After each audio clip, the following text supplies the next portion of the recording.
裁缝。但是他能帮老爸变男神，帮老妈在职场大杀四方。今天呢，我们就来聊一聊阿玛尼先生是如何用一件西装帮大家走进自己想要的生活的。要聊他的革新呢，就得先聊一聊前阿玛尼时代的西装是什么样的。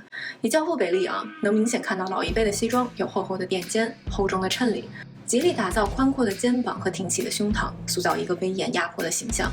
材质用的也是厚重的羊毛，走起来纹丝不动，像一层钢铁盔甲。而阿玛尼先生一把扯掉了所有这些厚重的结构，肩膀软了，腰身松了，布料呢也轻了，整个西装随着身体的跑动，呈现出一种自由而又风流倜傥的状态。用现在的话说，就是 effortless chic， 不刻意却时髦。那么问题来了，其实传统的西装也挺帅的，为什么阿玛尼先生的松弛感能火呢？因为那一代的年轻人实在是压抑太久了。二战结束以后呢，美苏冷战，整个社会都在强调秩序和服从。老爸赚钱养家，老妈温柔持家，孩子呢也得循规蹈矩，男孩阳光，女孩文静。房子要买郊区独栋，周末要去教堂礼拜，吃饭的时候要等父亲先动筷子，先动刀叉。哪怕你想要在学校里穿个牛仔裤，都会被认为是街溜子，不学好，会被叫家长的。顺便一提，那个时候的牛仔裤极其的硬，放在地上能立起来的那种。但是能忍受它，你就会成为班里最潮的仔。而这种管控不仅体现在生活小事上，在意识形态上也被盯得很紧。比如当时担任加州理工团契推进中心主任的钱学森先生，就被软禁在家里长达5年之久。所以呢，年轻人心里憋了一句话：我不想像我爸那样，不想要那种刻板的生活，更不想要那种僵硬的西装。年轻人要的是自由，是性感，是活得松快。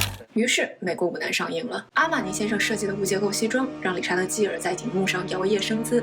那一刻，观众看见了新男性的样子，优雅又潇洒。白天能上班，虽然他的班就是钓富婆吧，晚上能去夜店。你能想象穿着盔甲一样厚重的西服在夜店里扭动吗？我试图想象一下这样的画面啊，着实是有几分幽默。所以呢，不结构西装的流行不是什么巧合，而是历史的必然。有趣的是，在男性脱下盔甲的同时，80年代的女性西装却加强了垫肩。为什么截然相反的流行会出现呢？回归到50、60年代的欧美，女性很多时候被视为丈夫的附庸，比如在法国，没有丈夫的允许，妻子甚至不能单独在银行开户。而70年代左右，女性权利明显加强了很多，比如美国1972年的平等机会就业法案和教育修正案，明确了女性在职场和教育中的平等权利。这带来的直接结果是，女性受教育比例大幅提升。从1960年到1980年，美国女性本科比例从35%涨到了51%。于是呢，这些受过高等教育的女性大量的涌入职场，成为律师，成为医生，成为教授，而不再只是某某的秘书。在《铁娘子》里面有个细节特别有意思啊，在撒切尔夫人当选议员，第一次走进女休息室的时候，里面摆的居然是一个熨衣架。可见当时的环境多么的男性主导啊！在这样的环境下呢，柔和的针织衫和连衣裙撑不起权威。撒切尔夫人的顾问就曾批评她，穿得像个富裕的保守党太太。这样的形象怎么能赢得选民的信任呢？于是1977年的畅销书《Dress for Success》直接告诉女性，想赢就要穿套装，像撒切尔夫人后期那样，穿深色、剪裁适当但不过分突出女性的套装，搭配利落的发型，才可以在职场中无往不利。而权力套装的设计，弱化曲线，强调肩线，还有黑灰藏蓝的严肃配色，就能很好的帮助女性建立权威。Wall Street Journal 里面提到，当年呢，权力套装几乎是华尔街标配，就连90年代入职的曾子墨，当年去摩根斯坦利面试的时候，穿的也是阿玛尼。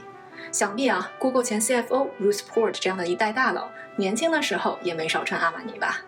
所以呢，阿玛尼先生改变的不是件衣服，而是整整一代人的身份认同。男性终于可以潇洒自由，不再只是父辈的复制品；女性终于可以戴上盔甲，在职场正面冲杀。不同于 Rick Owens 的自恋式表达，把顾客当成散播自己意志的傀儡，阿玛尼的衣服永远根植于穿着者，让你自己成为主角。就像他说的 ，Elegance is not about being noticed, it's about being remembered。优雅不是引人注目，而是令人难忘。而被记住的应该是你，而不是某个狂妄的设计师。